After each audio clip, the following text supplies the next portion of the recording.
All right, let's dive right in. Today we're digging into a really powerful idea from Dr. Joe Dispenza's book, Breaking the Habit of Being Yourself. And the core idea is this: your personality, it's not permanent. We're going to look at how you can actually move past your old programming and, believe it or not, literally create a new mind for your future. So let's start with a question that I think gets right to the heart of it all. Do you ever just feel like you're going through the motions? Reacting to the same old triggers, thinking the same thoughts, feeling the same emotions, day after day after day? You see, Dr. Dispenza argues that by the time we hit our mid-30s, our identity can feel like it's pretty much set in stone. It becomes this collection of unconscious, automatic programs, habits that we've practiced for so long that our body knows how to do them better than our conscious mind does. And that whole package, well, that's what he calls the habit of being yourself. And this creates this incredibly powerful feedback loop, right? Your morning alarm goes off, and that triggers the familiar thought of a stressful day ahead. That thought then creates a feeling of anxiety in your body. And that feeling then tells your brain to, well, look for more things to be stressed about. We basically become a product of our past, just constantly recreating it every single day. But what if you could break out of that cycle? This quote right here really captures the book's central promise. Your thoughts aren't just these passive reactions to your life. Nope, they are actively shaping the life you're about to live. It's a huge shift from just letting your world happen to you to actively creating it.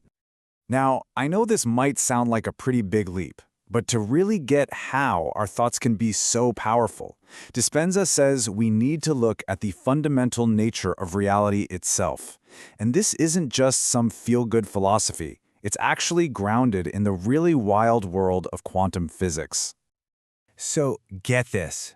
According to quantum physics, this number, 99.99999%, is the percentage of any given atom that is pure energy and information.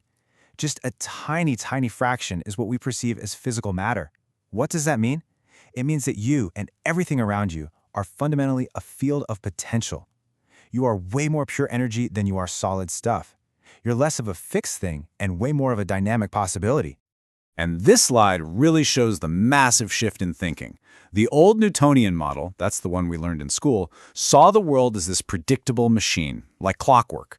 But the quantum model, it reveals a totally different truth, that reality is a field of infinite possibilities. And here's the key part, it's directly affected by the observer. And guess who the observer is? It's you. So here is the crucial takeaway from all that. Your mind is not just a passive witness to the world. The observer effect in quantum physics suggests that your attention is an active force. It literally collapses waves of potential into the particles that make up your reality. To put it simply, where you place your attention is where you place your energy, period. Okay, so if your mind can influence the quantum field out there, it just makes sense that it can influence the matter that's closest to it, your own brain. And this brings us to the next big idea. How do you actually go about rewiring that incredible piece of hardware between your ears? The science of neuroplasticity shows us that our brain is not this static organ, not at all. Every single thought you have fires a network of neurons, and if you repeat that thought, you strengthen that connection. You physically wire it into your brain. But here's the amazing part, the hopeful part. The reverse is also true. You can consciously build new pathways.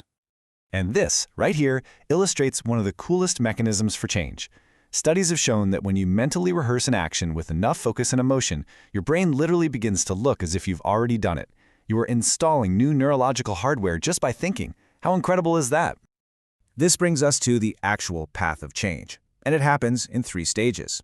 First, you think. You learn new knowledge. You get new ideas. Then you do. You have to apply it. Take new actions. But the ultimate goal is being, where that new way of thinking and acting becomes so second nature, so completely automatic that it's simply who you are. Your mind and body are finally working as one. Think of it this way. Your old self is like this super well-worn path in the maze of your mind. It's easy to walk down it. Through mental rehearsal, though, you consciously start to carve a new path. You're installing new software, breaking free from those old limitations, and creating an entirely new map for your future. So how do we actually do this stuff? I mean, this is where the book shifts from all the fascinating theory to the practical how-to stuff. It provides a really clear, step-by-step guide for applying these ideas in your own life. Now, Dr. Dispenza's main tool for this work is meditation. But why meditation? Well, remember all those automatic, subconscious programs we talked about? To change them, you have to get past your conscious, analytical mind. It's like the gatekeeper, and access the operating system itself. Meditation is the key that unlocks that door. And he outlines this really structured 4-week program to guide you. In week 1, you just learn to quiet that busy analytical mind and access a more creative state. Then in week 2, you start to identify and prune away the specific thoughts and behaviors of your old self. Week 3 is all about dismantling the emotional attachments to your past. And then finally, in week 4, you use that clear, open state to consciously design and rehearse the mind of your new future. And this really leads to a powerful choice that the book highlights. Most of us, we wait for a crisis, a trauma, a scary diagnosis to get really serious about making a change. But we don't have to. We can choose to evolve not because of pain, but because of joy and inspiration. We can decide to create a new future simply because we want to. As the quote asks, why wait? And that really leaves us with this final, powerful question.